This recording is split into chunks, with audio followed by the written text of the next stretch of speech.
Olá, bem-vindos à nossa análise de hoje. Vamos direto ao ponto? Direito indigenista, um tema quente e fundamental, né? Especialmente para quem está focado na segunda fase do TRF1. Exatamente. Temos um conjunto de fontes aqui, desde conceitos básicos até a jurisprudência mais recente, STF, STJ.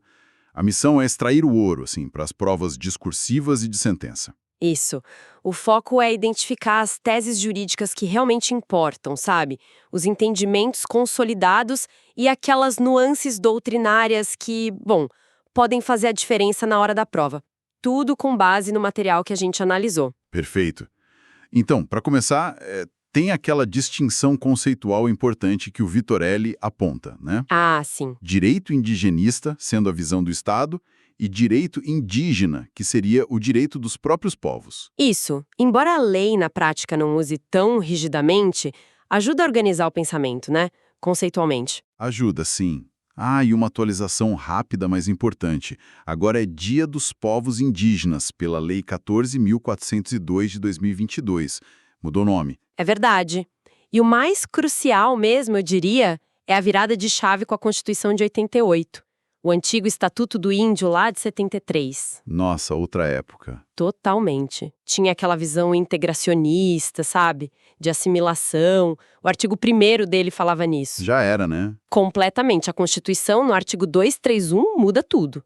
Reconhece a organização social deles, os costumes, as línguas, as crenças próprias. É outra lógica. Inaugura uma ordem pluriétnica. Pluriétnica, boa palavra. Por isso, aquele artigo 1º do Estatuto é considerado não recepcionado. Não vale mais. E nesse novo cenário, entram com força os tratados internacionais, Convenção 69 da OIT, Declaração da ONU, o que elas trazem de essencial para a gente aqui? Olha, a Convenção 69 da OIT, que foi internalizada com status supralegal, Ou seja, acima das leis comuns, né? Mas abaixo da Constituição, pelo Decreto 5.051 de 2004. exato, ela reforça a igualdade, o respeito à identidade étnica e cultural, a participação e tem palavras-chave importantes: autodeterminação e autorreconhecimento. Autorreconhecimento. Então, é indígena quem se reconhece como tal. Basicamente, sim. A declaração da ONU, embora seja soft law, ou seja, não tem força vinculante como um tratado, Mas tem peso político e interpretativo. com certeza. Ela segue na mesma linha, reforçando esses direitos. E em ambas, um ponto central, fundamental, é o direito à consulta prévia, livre e informada. Consulta prévia. Ok, anotado. Bom, estabelecida essa base, vamos ao coração da matéria para o concurso. Terras indígenas. Artigo 231 da Constituição. O que ele garante na real? Ele é a pedra angular. Garante direitos originários, ou seja, anteriores ao próprio Estado, sobre as terras que eles tradicionalmente ocupam. Tradicionalmente ocupadas. O que isso significa exatamente? O parágrafo 1º define, né? Define, sim. São as terras onde eles vivem permanentemente, as que usam para suas atividades produtivas, as essenciais para preservar o ambiente e para a reprodução física e cultural deles, segundo seus usos e costumes. E a demarcação é dever da União. Exato. E um ponto crucial, são terras da União. Está lá no artigo 20, inciso 11. Mas Mas o usufruto é exclusivo dos indígenas, parágrafo 2º. isso é diferente das terras quilombolas, do ADCT, onde o objetivo é a propriedade definitiva para a comunidade. Aqui é um bem da União com usufruto indígena. Entendi a diferença. E a grande polêmica recente.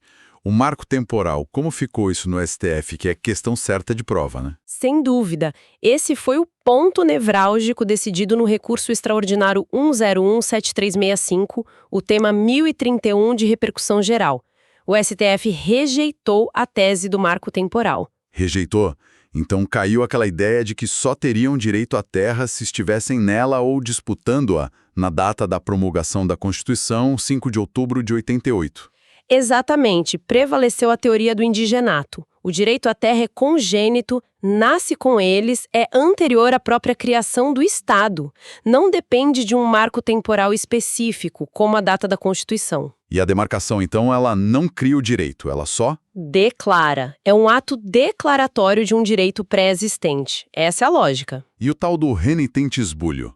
Aquela ideia de conflito persistente pela terra na época da promulgação. Foi analisado, sim, mas não como a regra geral que a tese do marco temporal queria. Foi visto mais como uma situação específica dentro da lógica do indigenato para verificar se havia uma disputa possessória concreta e continuada naquele período. Entendi. Não inverteu a lógica principal do indigenato. Não, e as teses fixadas no tema 1031 são bem detalhadas, inclusive sobre como fica a indenização para ocupantes não indígenas de boa-fé, sabe? Depende justamente se havia ou não ocupação tradicional indígena ou esse renitentes bulliu na época. É complexo, tem que ler com atenção. Com certeza. E para fechar, terras são inalienáveis, indisponíveis e os direitos sobre elas são imprescritíveis. Parágrafo 4º do 231. Clássico de prova. Isso. Não podem ser vendidas, não podem ser dadas em garantia e o direito não se perde pelo tempo. Beleza. Saindo da terra, outra área onde a Constituição mexeu bastante foi a capacidade civil. Aquela antiga ideia de tutela do Estatuto do Índio, o indígena como relativamente incapaz, ainda se aplica? Olha, o entendimento que predomina hoje é que não. Aquela tutela genérica do antigo Estatuto, artigo 7º, não foi recepcionada pelos artigos 231 e 232 da Constituição. Que dão autonomia e capacidade postulatória, né? Exatamente. A Constituição reconhece a organização social, os costumes e dá legitimidade para eles próprios ou suas comunidades irem a juízo. O Código Civil de 2002 até remete para a lei especial, mas isso não ressuscitou a incapacidade geral. Mas na prática ainda rola uma confusão, né? Rola. A gente ainda vê julgados às vezes que responsabilizam a FUNAI por atos de indígenas meio que numa lógica de tutela ainda. Mas a doutrina majoritária critica isso. Entendi. E tem alguma súmula recente sobre capacidade ou direitos relacionados? Tem sim, bom lembrar. Súmula 657 do STJ. É sobre direito previdenciário, mas toca na questão. Reconhece salário maternidade para indígena menor de 16 anos que seja segurado especial. Mostra um olhar específico para a realidade indígena. Interessante. E se um indígena comete um crime ou é vítima, o processo corre onde? Justiça federal ou estadual? Essa é outra dúvida comum. A regra geral está na súmula 140 do STJ. Compete à Justiça Comum Estadual processar e julgar crime em que o indígena figure como autor ou vítima. Estadual, então, como regra. E quando vai para federal? A competência federal, lá do artigo 109, inciso 11 da Constituição, entra quando há uma disputa sobre direitos indígenas coletivos. Ah, tipo disputa por terra, organização social, costumes? Isso.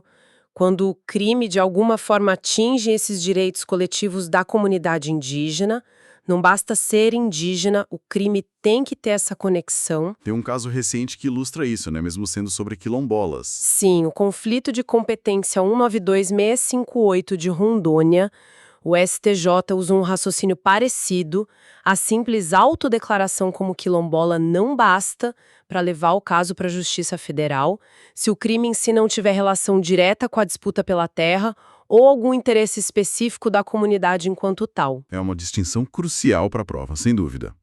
E para a gente fechar, a aplicação da lei penal em si, para o indígena condenado, tem alguma diferença? Tem sim.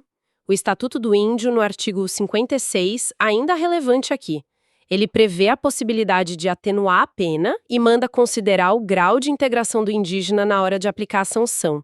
E mais, fala em cumprimento da pena em regime especial de semiliberdade, se possível, em órgão federal de assistência ao indígena. Isso dialoga com a Convenção 69, imagino. Totalmente. A Convenção 69, nos artigos 8, 9 e 10, manda considerar os costumes e o direito consuetudinário indígena ao aplicar a lei penal e dá preferência a tipos de sanção diferentes do encarceramento. E tem aquela questão das sanções internas dos grupos. Pois é, o artigo 57 do Estatuto. Ele tolera as sanções que os próprios grupos aplicam segundo seus costumes, desde que não sejam cruéis ou infamantes. Proíbe pena de morte, claro, mas é uma exceção interessante ao monopólio do Estado de punir. Bem interessante mesmo.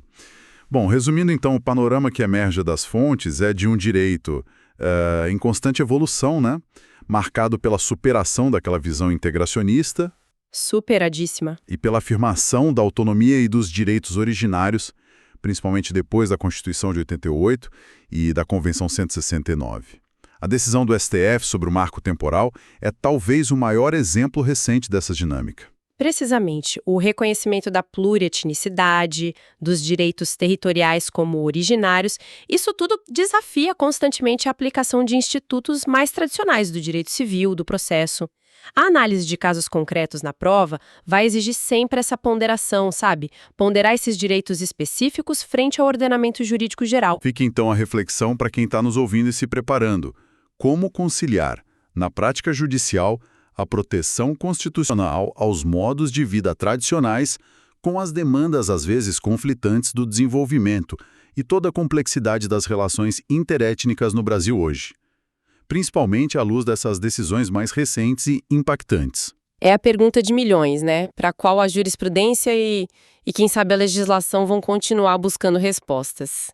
Bom, com isso, acho que cobrimos os pontos essenciais focados no TRF1, né? Cobrimos sim. Encerramos por aqui nossa análise.